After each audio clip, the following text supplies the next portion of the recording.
Hey everyone, this is how I rushed to the first 4 Void Stones on Leaguestart. It follows the simple 3-step process. Step 1, get 50 Atlas points, craft basic gear, and use Scarabs to get to tier 16s.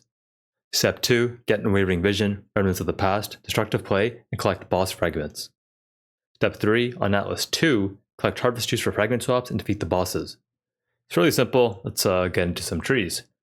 So this is the first tree, the Kira tree, aka Step 1. I'm going to rush up the middle here, click 3 essences on the way, go up here in the middle again, Commissioned Officer, get some shaping nodes, go up here, get some more essences since I'll probably need some more gear.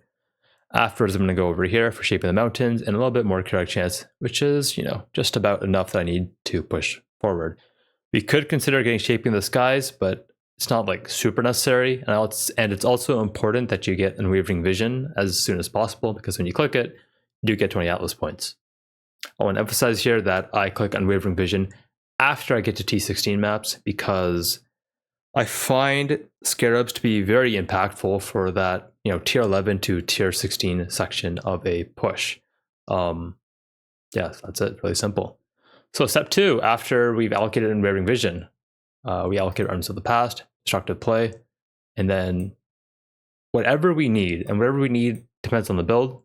If I need more essences, I will have essences. If I need XP, I might get Jun, or we can just get like any league mechanic that speeds up mapping or adds monsters to our map, and I'll expand on the last point more in a moment. So this first tree here is again just Kirak, Unwavering Vision, and essences. This is one example. I got 4 examples here to show you. I really want to emphasize that there is a lot of flexibility here in what you can do. This next tree is Kirak, Shaping. We get these 3 Kirak if you want. You don't really need it, but it helps. This is more of a bare bones tree. So this one's 59 points. The previous tree was 68 points. And again, on this tree, you can add whatever you want. It's also worth noting that we have shadow shipping here, which can be very useful in case you do some very, I'm going to use the word annoying, phased bosses or very long maps that you don't normally want to do. Maybe like the Bramble Valley or something, right? Or like a lava lake. You don't necessarily want to find that map, so you can always block that with shadow shaping. It's something to consider. A couple more examples here. This is Kirak plus Unwavering Vision plus Jun. I've done this tree quite a bit actually, because I found that while you can upgrade your gear as a way to get 10 to 20% damage on a lot of builds, now the passive tree has increased density. Getting XP can accomplish the same thing via just passive tree nodes, especially if you just upgrade one key item, which on a bow build is bows. So very high chance I will do something like this. It's a bit more points at 79 points, but getting the level 89, 90, 91, I found on the Lightning Arrow builds to be quite impactful. And I'm assuming it's something similar for a lot of builds, actually, in addition to, just getting base life and things like that. Also, last example, Kirak, Unwavering Vision, Shrines, simple. Top of this, we could also consider adding boxes, if you want. Not too bad for 3 points. And then I've also done some Harbinger testing. It's okay, it's not bad. Definitely get you a lot of Horizon Orbs, Binding Orbs, Chaos Orbs. But my theory is that this league, if we do some of the league mechanic as well, and we get some of the shipments rolling in, or just clear mobs fast, then we won't necessarily need to click too many extra nodes. That being said, some other extra nodes that I think are kind of not bad are also Delirium. Delirium is really good at 60% chance. It's worth noting that this has some counter synergy with Jun, so that's something to consider. Because you'll pop the mirror, and then the interrogation will immediately spawn you, and depending on your build's power at the time, that might be hard. Ritual is also really good. And the reason I'm emphasizing all of these extra mechanics so much that add monsters is because this change in the patch notes right here. Monsters killed from all leagues and additional content can now drop maps. Previously, most of the monsters were prevented from dropping maps except for bosses or elite monsters. Now all of them can, but they may have a map drop penalty. So basically, we might have more map drops next league. Don't know for sure, but it's just something to consider. And if we're noticing that, then adding extra monsters to our map via Scarabs or league mechanics will be very beneficial for building your map base and progressing up faster. So overview again. Step 1, Kirak, get your Atlas points.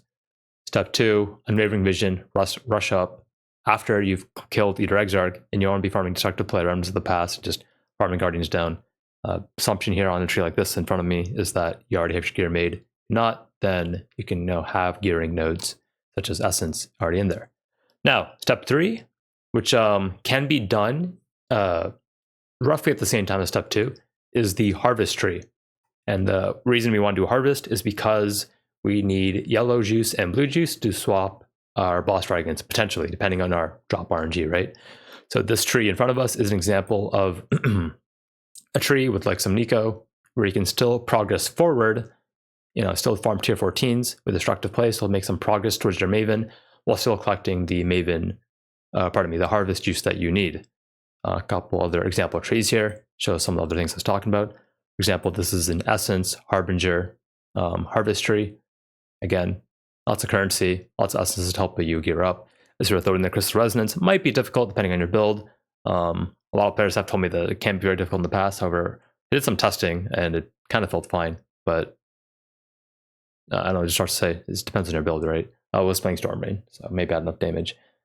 And here is another example, which is essentially minus Harbinger. This is the minus Harbinger tree, and we have Jun instead, so in case you want a bit more XP as well. So if I was to emphasize anything, I would say step 1, get Atlas points. Step 2, use Scarabs to get to either Exarch. Step 3, don't be afraid to pause your progression to either Exarch or to Maven and Ubrel there, and switch to your second Atlas earlier than normal. You don't have to wait till you have all boss fragments, and just craft the gear.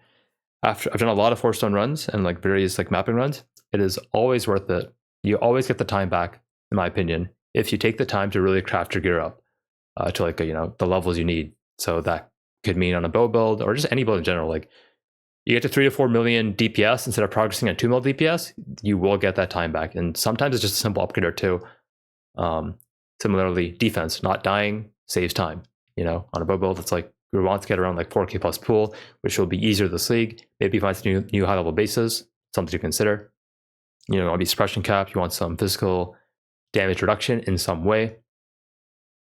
You get all these things, you will just have a better time. Key point on the physical damage reduction, formed can be hard without it. I know some builds, especially right side builds, don't have it, so it's one thing to consider. Yeah, that's basically it. Hopefully this video is helpful to someone and helps you on your Leaguestart. Thanks for watching, and hope you have a great day. Bye.